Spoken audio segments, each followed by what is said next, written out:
Hello, everyone, and welcome. We are Irenicast. I'm Jeff. I'm Bonnie. I'm Casey. And this is Rajiv. How the hell is everyone doing? It has been a while since we have been on the feed. It has been a much needed rest and transition for all of us over the past 6 to 7 months. A lot has changed. Some good, some bad, some possibly exciting, still some things unknown, but we're here. We are back with regular episodes. You can count on us for the first and third Tuesday of every month going forward from this point until our next break, which, if tradition repeats itself, will be in about 5 years. That seems to be how things are going. We're going to get this episode started. It's going to be a little informal. This episode is for our Irenipeeps, our listeners that have been here. You're looking at the feed and we're back, and we just want to catch you up. We want to catch up with you, let you know how things have been going, let you know some of the changes that are coming your way. So without burying the lead, I just want to start off by saying that you'll notice from the beginning that one voice is missing from this particular episode. Longtime co-host, founder, Alan O'Brien is no longer going to be on the show for a variety of different reasons, but primarily just transition in life. Alan is moving in a new direction in his life and his career. 2020 changed a lot for all of us, including Alan. I cannot express enough how much Alan has contributed to the show from the very beginning. Without Alan's blog, without his perspective, the show would not be where it is today. Without Alan's just personality and who he is, our co-hosts, Rajiv, Bonnie, and Casey, would not be a part of this show. We would not be doing this work together, and we are so thankful for the contribution that Alan has made, and we're sad for our listeners who don't get to hear his voice anymore. You should be a little jealous of us because we still get to hang out with him, see him on a fairly regular basis, but we're just excited for what's next for Alan. And who knows, maybe he'll be back and share some of his expertise as he moves forward in his career. Which is so exciting. And he's continuing to learn in a doctoral program. I'm sure our listeners are well aware that Alan loves to learn. He loves to read books. That's something that he and I share. We really bless him on this next phase of his journey. And yeah, like Jeff said, live in gratitude for the legacy that we get to carry forward. Yeah, absolutely. And like Jeff said, I'm going to definitely miss Alan doing this sort of collaborative work, but I don't have to miss him a whole lot because we still are going to hang out. I've got like a couple of times on the calendar already scheduled with him, so still get my Alan fix from time to time. Yeah, we definitely send Alan in love and light, and we know that wherever he goes, he will offer that warm and compassionate presence, right? He is a friend, a brother, and he will always be our boy, Alan. That's right. That is the perfect way. Yes, absolutely.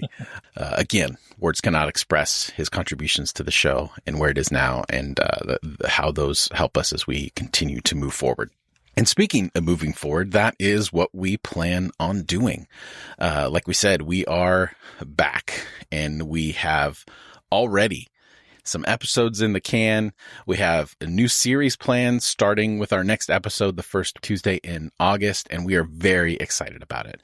And we are really trying to move forward to that next level as a show with the greater work that we're doing as part of the show, including intersections and some courses and all kinds of things that we have in the hopper ready to come soon. So let's start with what you can expect. We've planned out the next 6 episodes. We usually don't plan out that far ahead, but we're going to be moving into a series on deconstruction and reconstruction. Many of you that have been listening for a long time, you've heard those words. They become buzzwords in so many different ways, but we really want to not put the final word in, like once we put these episodes out, that everyone's going to know and all that kind of stuff. But in a way, it'll be the final word for Irenicast, is that we want to kind of put this not definitive spin on, but we want to really address the whole journey of reconstruction and deconstruction. And in fact, we're calling it Beyond the Binary of Reconstruction or Deconstruction and Reconstruction. And we really want to explore that. And we're going to spend 6 episodes doing that. And we're very excited about some of the things that we have lined up. Yeah, I think that's it. I think the title says it all. I can imagine people when they hear the words deconstruction kind of roll their eyes and like, oh my God, really? Not more of this. And again, as Jeff said, the title is Beyond the Binary of deconstruction and reconstruction. So we're trying to give it a multidimensional look at it from a very open-ended perspective rather than a final perspective. Because it is something, as much as we want to roll our eyes, it is something that we do forever. Mm-hmm. And we're kind of looking forward to pulling in some experts, looking at various approaches to this experience of this evolutionary experience of deconstruction, reconstruction. It's revolutionary, actually. Mm-hmm. That's a better word. That word I like better. Because I think as a podcast, we're moving more towards being a progressive Christian voice, which is on the reconstructive or constructive side of, theology and religion and culture. And so we're moving from, deconstruction, reconstruction into what do we have to say? How do we fill these containers that we have all maybe grown up with or heard about in the larger landscape of Christianity and Christian talk? And we're going to move into that on the other side of the 6 episodes. So this is a trend. We're opening with a transition. How Irenicast of us, right? Yes, exactly. I think what I'm really excited for is just the continued conversation around who we can be. Some of the things that we were getting at right before we took our hiatus was this idea of a God who's in process with us, that we are in process, God is in process, and who we might be together. And there is something profoundly beautiful about this process of deconstructing and reconstructing. And hopefully, although we are not the experts, we are people who might journey with you in your own process as we navigate and we find tools that we can offer along the way. And so I'm just excited to be with the team again, the fam, and excited to be with all of you who listen and hear from you about how you are receiving what we have to share. Yeah, we're very excited about that, including not only the content of the show, but the things that we're going to be doing beyond the show itself. I know we've talked in the past about intersections. In fact, that was the catalyst for all of us coming together and moving forward with a 5-person booth here, so to speak, in the podcast. And we have some good intersections stuff planned. In fact, we have one coming up. Bonnie, I'm going to throw to our resident intersections director, and Bonnie's going to kind of lay out what you can expect and what's available. So Bonnie, go ahead. Yeah, I would love to have folks join Intersections, which Casey and Rajiv and I are leading. It will begin on August 18, Wednesday, August 18, 7 p.m. Pacific time, and it goes for 6 weeks every Wednesday night into September. And it's going to be, an exploration of this deconstruction, reconstruction process.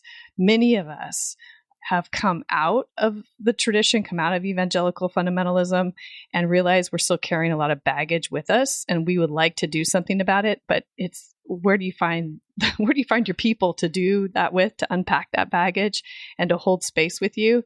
That's what Intersections is all about.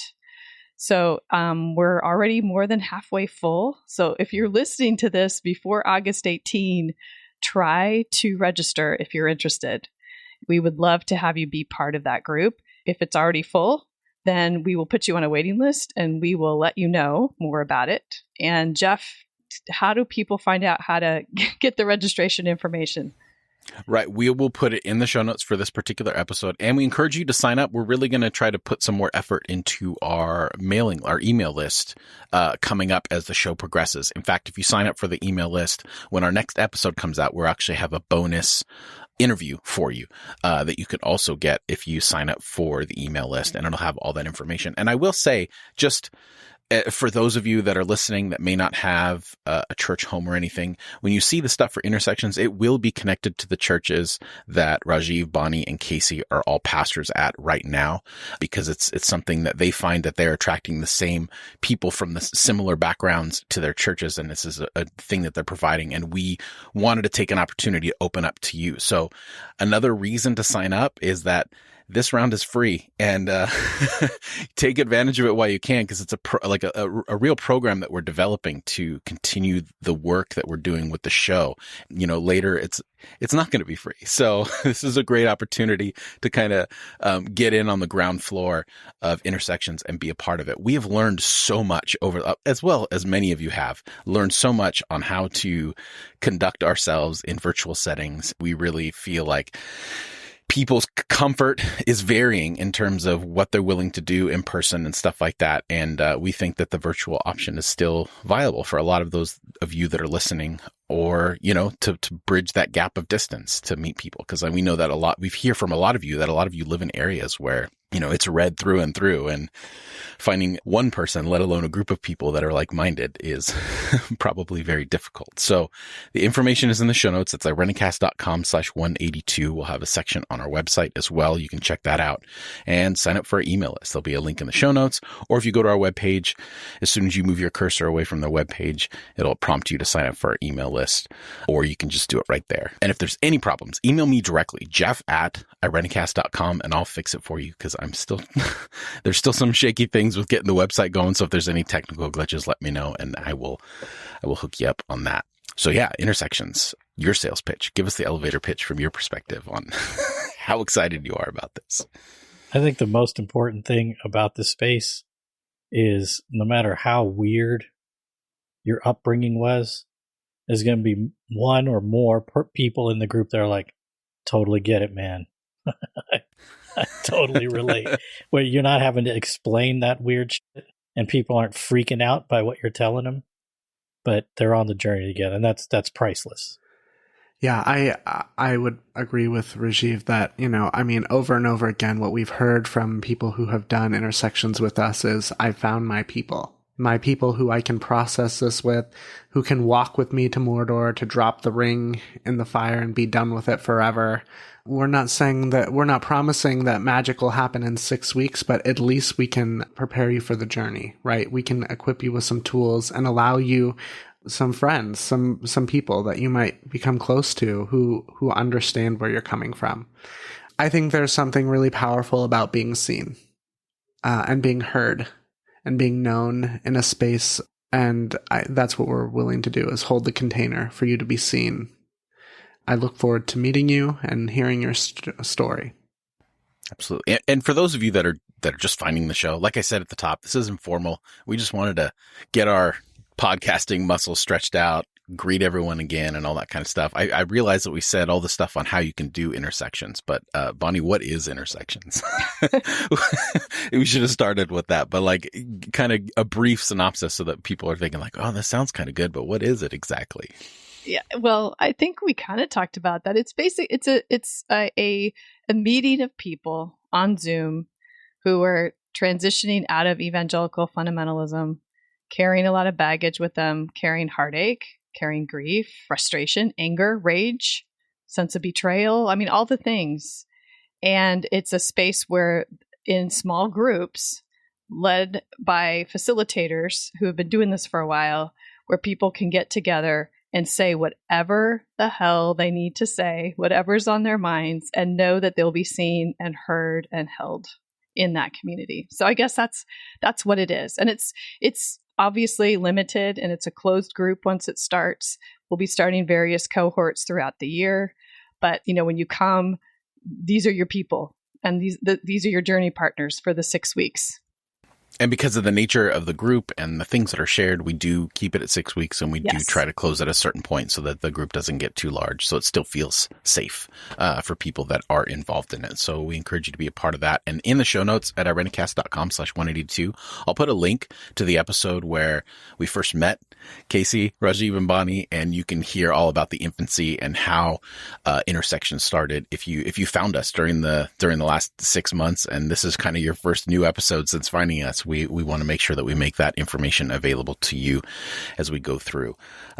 So before we just kind of close out, it has been 6 months, and it's been one hell of a 6-month period.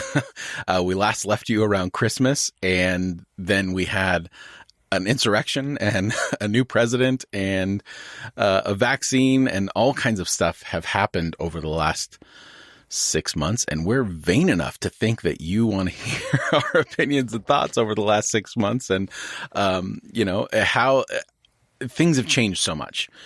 We didn't talk about it much during the last few episodes that we had throughout the year because we had recorded ahead of time, but the pandemic threw us all for a loop in a lot of different ways. It brought a lot of perspective and change.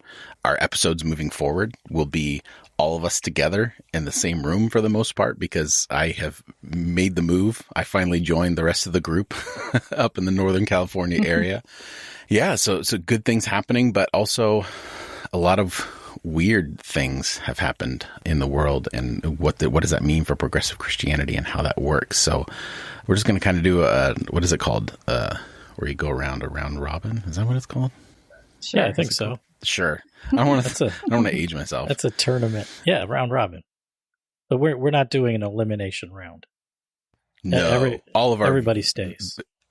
Yes, all of our opinions and thoughts are valid, so no one's going to get eliminated for being the worst. This isn't a segment. That'd be a good segment where we have buzzers. That's right. We should. We can incorporate that now that we're in person. We can just kind of get all that going. I think the last year has been difficult, and I know for me personally, I felt kind of like, oh man. If my favorite show, my favorite podcast, which hopefully for some of you, this is your favorite podcast, left during this kind of intricate time where we specifically talk about those things. It's not like we're a movie podcast where we totally ignore what's happening in the world. These things are happening and they're real to all of us. It's been hard to articulate feelings and how that works with faith and life and all that kind of stuff, because in the midst of all the changing world, there's been just personal change for me with a move and all that kind of stuff. But I'm glad to be back because I was, and maybe I still am a little bit, losing a little hope in the world. Every time we feel like we hit a bright spot, like the start and stop. I think that's the worst part. There's not this like linear thing. It's just been, a little bit of hope. Nope, let's take that away. And it's been difficult. I think one of the hardest parts of this that I've been hearing from people about is there hasn't been the normal places of respite that we've had available to us. And more often than not, the folks that you've remained connected to are family members. And some of those family members are like anti-vaxxers, pro-Trumpers, these like, and so some of those family tensions have gotten exacerbated over these months. And that's really, really hard when you don't have the coffee shop or the pub to meet up with friends, or even, I think we've even sort of backed off of phone calling. I mean, who phone calls, right? But texting, even some social media activity as far as connecting interpersonally. So it's been really tough. And I'm glad we're back in the studio, putting some things together and looking forward. I want to hear from Bonnie now. I want to hear from you, Casey. This is going to be fun. We'll be back and forth. I think we're in a period of tremendous creativity, and creativity comes from ashes and from destruction as much as it comes from newness and from the energy that we see, the light that we see. So I think it's hard. It's a really, really hard time. Jeff, you mentioned like the starts. It's like start, stop, start, stop. And it feels like that, or it feels like you have like light and darkness in the same moment. And like, how do you make sense of that? Well, we're going to have to make sense of that. And the only way to is to create something new. And that's always hard. That's always hard. And it's always the most hopeful thing that we've ever seen, at least in our lifetimes. So I'm like energized with hope, and also know that it's going to be really hard. That's kind of where I'm at. Now, if you asked me 3 or 4 months ago, you would have seen me on the couch watching Netflix, drinking wine, saying, why doesn't it just all end? Like, what's the point? So I'm happy to be where I'm at in this moment. However, I think we all have to be graceful with each other and with ourselves, because there's the start and stop, internal start and stop as well. And I think it takes massive interdependence. As Rajiv was talking about, I think in the midst of stress and anxiety, the very first thing we want to do is pull away, right? To sort of go into our safety zones, find a womb with a window, hide out and just observe the world from the safety of wherever we can, whatever rock we can hide under. But I think that more than ever, we are being invited to show up for one another, to show up in community, to tell the truth of our lives and to bear witness to each other's experiences and to work towards a common good. This is sort of just jumping off what Bonnie and Rajiv are saying, right? So when you're feeling that instinct to pull in on yourself and drink your wine and binge watch Netflix, is the very moment that you should be calling a friend and saying, let's go clean up the river. Let's go make some PB&J sandwiches and hand them out to the homeless folks along, under the overpass, because it will remind you of who and what we are responsible for, and that is one another. So I too come in and out of waves of grief and anxiety, but in this moment, seeing all these beautiful faces on this screen, I am reminded of what is most important, and that is my connection to the people who love me and whom I love, and our care together for the things that we've been given to tend to. I'm just excited for the ways in which we continue to work together and we can wander with those who are listening to this podcast. Beautiful, Casey. Yeah, well said. Yeah. That's I'm going to take this clip and put it on loop and just listen to it when I walk out the doors and I don't see your faces, so that next time someone cuts me off or I see some dingleberry with their Trump flag hanging out their pickup truck. Which is common here where you live now, Jeff. Oh my Aren't gosh, you surprised? it's so common here. Yeah. I went from the coast to this weird little red pocket of it's weird. It's weird. Getting used to it. It's a checkerboard, man. It really is. I was not expecting that. North and east of Sacramento County, it's a real checkerboard. You go midtown and a little further south, it's pretty blue. But yeah, like right around the corner, I got a full-on like big old Chevy Suburban with like Q stuff written on it. Wow. And like, I'm like, oh my gosh. So one of the things that Jose and I, my now husband, that's something new since maybe you all heard. Yes. He liked it enough to put a ring on it, I guess. But did you play the song? Did you play the song at your reception? No, but we didn't. But we did play Beyonce anyways. Okay. A different song. 1+1 is our wedding song. But anyways, yeah. So, but when Jose and I first started looking for houses up this way, we marked off ones immediately that had Confederate flags in their front yards or Trump flags. And then we bought this house, and then the next week, the person rolled up their damn garage, and there was a Trump sign across the back of their garage. They tricked us, but that's okay. That's okay. They're great. We've learned to work it out, They just shake their heads at my new solar panels, so, and my mask, but it's fine. Mm-hmm. Yeah. Well, the good thing now, Casey, is I'm just a freeway exit away. That's so right. I'll just pick you guys up and we'll hang out That's and right. get away from That's right. We all live within 5 miles of each other, I think, right? Yes. Is that true? Pretty close to that, which is really amazing. fun. Yeah. Really, maybe the very best single thing from 2020. Mm-hmm. Yeah. I would say so. I mean, there were surprisingly a lot. I mean, that's a good transition, Rajiv. You should get into podcasting. I mean, that's definitely one of like the best things that we've done. And I think that despite everything that's happened in the world and despite all the changes and despite all the despair, there's been some bright personal moments in there too.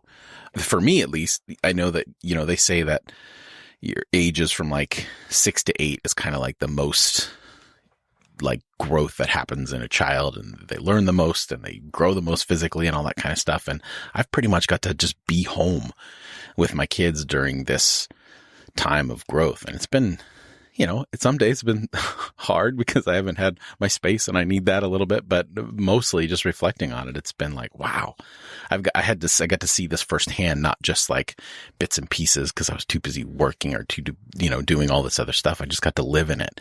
It's been pretty wonderful. And I wouldn't have had that opportunity.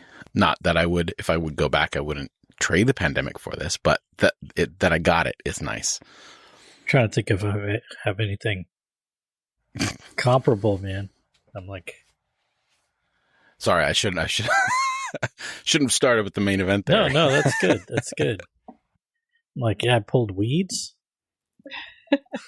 Don't you love that though? Isn't that like your zen place? You got a we hot have a tub. big garden. Yeah, we got a hot tub. That was a big deal. I'm like, what? That was a super big deal. Yeah, but it's 100 degrees right now, so yeah, that's true. That's true. Not in the front of mind. No, there have been a lot of moments. Yeah, for sure. there have been a lot of moments. I think we are imagining life very differently in healthier ways. And that's been a needed transition. You know, like even the definition of the word tired has changed. Yeah.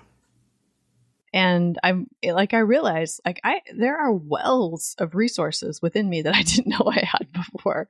It's like, no, I don't think I can do this. I can't do one more thing. And I know parents out there, especially, you know, your definitions have changed. And for me, I think the key word is like resilience. And you don't get to form resilience or know that you have the tools and the skills for resilience until something like this happens. Yeah. And so now here we are facing the future with a whole new bag of tools. And that's sort of exciting.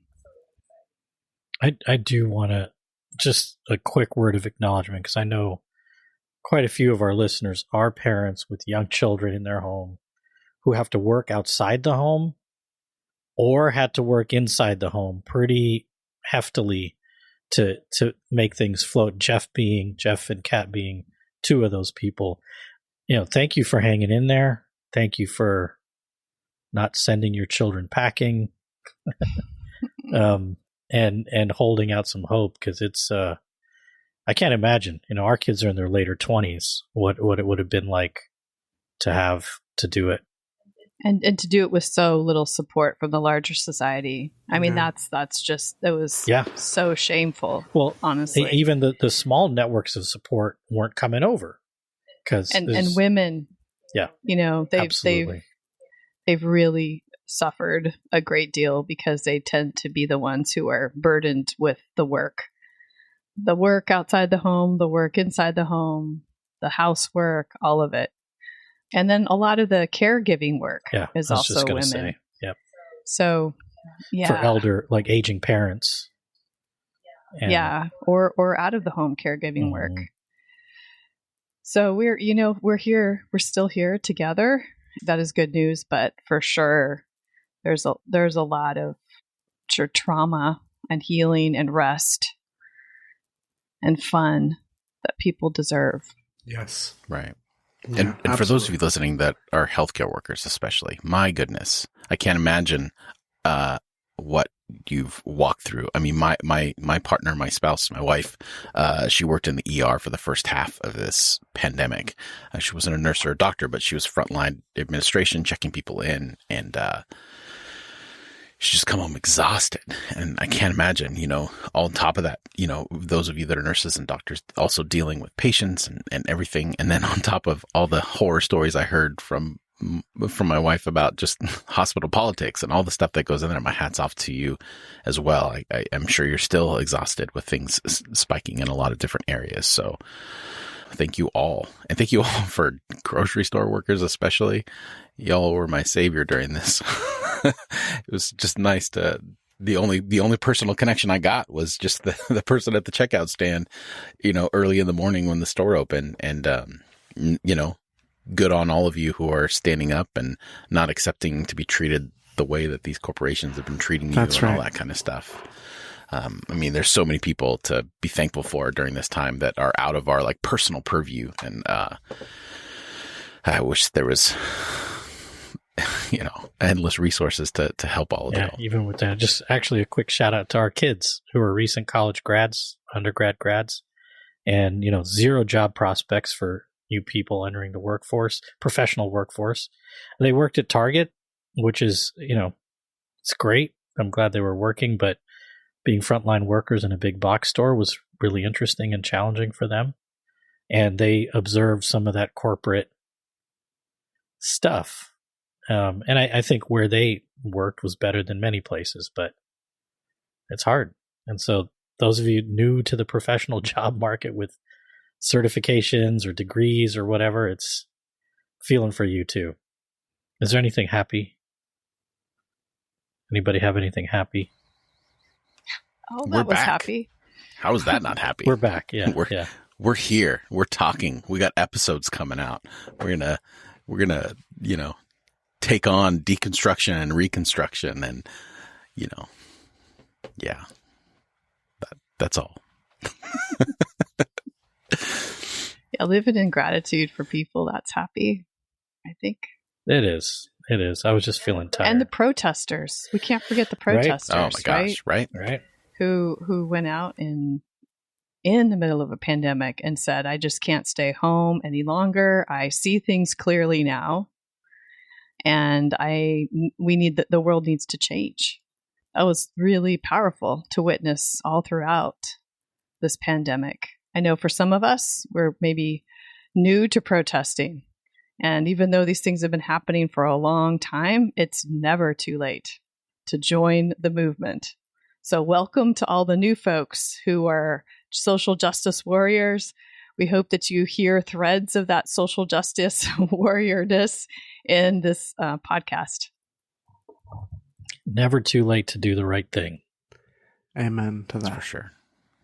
Well, I mean, I don't think we fully caught everyone up, but we're just, like I said, informal, just, shooting the breeze, connecting with our listeners again. So please feel free anytime right into the show. Now that we're kind of back into the flow of things there, if you've emailed the show already, don't worry. we're getting to it. We've had quite the unique time. I don't know if for those of you that remember with this last year, this time we came out with our white supremacy and evangelicalism episode, which is a great episode. But, we put the audio from these podcasts onto YouTube just as kind of another place where people could listen if they want to. And that episode just went like through the roof out of nowhere. And we haven't even really begun to figure out how to, because it's obviously not a traditional place to listen to podcasts when it's just a static image and audio over it. So, we got some emails from there that we're trying to figure out and all that kind of stuff. So be patient with us. Now that we're back in the swing of things, things are going to happen. But we really do want to hear from you. For now, the best place to interact with us is Facebook, but we're talking about some other ways to kind of, because I know Facebook is problematic in ways, but it's also easy, and we all still have to work and do jobs that pay the bills in addition to continue this work. So, we're figuring things out as we go, and we're so thankful for those of you that have reached out during this, 6 or 7 months and just said, "Hey, we miss you. When are you going to be back? When are you going to be back?" And that's just amazing. Just that simple word, or that simple question, "When are you guys going to be back?" is like fuel to the tank. So thank you all so much. Even if you thought it, we felt it. I guarantee it. So we are back, and we're excited to move forward. So we want to hear from you as we get these things going. And, in the early on in the pandemic, you remember we experimented with some Facebook Live stuff, and, we're figuring out ways to do more stuff. In the meantime, though, Haystacks, our podcast from our esteemed colleagues, Rajiv and Bonnie, for those of you from Seventh-day Adventism, is still strong and going once a month. I have a meeting in 2 days with my Divine Cinema cohorts, and we're going to get that thing rolling again. I just got the news the other day that they're coming out with a God's Not Dead 4, and I have to fucking watch that movie, so I'm not excited about that, but it'll be fun to listen to us rant about it so that you don't have to. God's Not Dead 4? Oh, God. So the messaging was so ineffective in 1, 2, and 3, they have to do a 4. No, they've got to attack. They're going after the whole, like, school thing. Like, if you watch the trailer, they're basically, like, going after the whole critical race theory thing without actually naming that particular curriculum, but, like, parents being forced to learn. It's just more of the victim stuff. We recorded God's Not Dead 3 like 2 years ago. I think it broke us, and we never released it because it just never got around to editing it, and life happened, and we all changed. But I just edited it like last week. It was exhausting remembering that episode. So if you don't ever want to watch those movies and you want to hear some thoughtful critique and rants about those kind of movies, check out Divine Cinema. It's awesome. So for this part 4, Jeff, I'd like you and your co-host to go in there with a different title in mind. The Devil's Not Dead. And you'll probably agree with everything. Probably. Although I think that, Satanists can be fundamentalists too. Exactly. Yeah. But, critical race theory. Maybe we should. Maybe we'll just make a parody video or something like that. So we'll have to cleanse the palate, though. I can't watch it right away. Like I don't think I'll be able to watch it when the pandemic's still happening, because I'll just it's too much. So we'll wait and do some good movies first, then we'll go there. And Casey and I have been talking about some stuff, and Casey has some ideas from some stuff that's going to be coming out to you soon. So be ready. Stuff is coming. It's going to be fun. It's going to be great. Casey also has this really cool Enneagram stuff. Tell us about that, Casey. Yeah, sure. I would love to. So one of the early episodes that I did with just Jeff and Alan was on the Enneagram. I'm certified to teach the Enneagram through Jerry Wagner. Over quarantine, my Enneagram classes just blew up.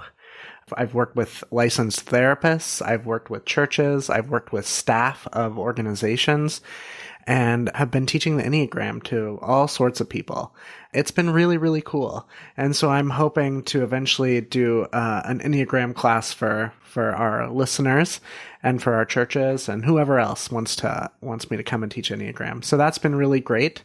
And yeah, Jeff and I have been talking about putting together a once a month podcast as well, called the Queerly Faithful Podcast. And so that's exciting. So there's a lot happening, all good stuff. But yeah, Enneagram has been great. It's been sort of, in some ways, a reprieve, right, in the midst of the crazy, because Enneagram is a good reminder of how to treat ourselves and the people we love, especially when we're in close quarters to them all the damn time, with a little more grace and compassion. It's great. So we have all stuff going on. Irenicast is moving forward. We're growing. We're getting out there. So thank you all again so much for following and liking and subscribing to the show and all that kind of stuff. And thank you for sitting down with us for this kind of informal rambling and hoping and lamenting and all the stuff to try to encapsulate 6 months into one, half hour, 45-minute episode. So thank you so much. And don't forget to sign up for our email list. You can go to the website. There'll be a link in the show notes. Get on that email list. We're really going to push that, because it's the best way we can get to you all the stuff that's happening. And obviously continue to listen to the show, tell others. And this will kind of be unpacked as we kind of go through and get some of other stuff going. But we are a nonprofit. We started a nonprofit when we all got together called City, that covers intersections and the podcast and other work that we're doing and related to helping and reaching out to those of you that have come from fundamentalists and, conservative backgrounds and are looking for a new spirituality within the tradition that you were given. We have a lot of work going. So if you would ever like to donate to that cause, you can do that at irenicast.com/PayPal. We're always accepting donations. You can one-time gift, regular gift, all that kind of stuff. So we have a lot of stuff coming, and we're so thankful for your support in whatever way that you have been showing it. So yeah, for this week, for the official end of this hiatus from Irenicast, I'm Jeff. I'm Bonnie. I'm Casey. And this is Rajiv. Thanks for joining the conversation.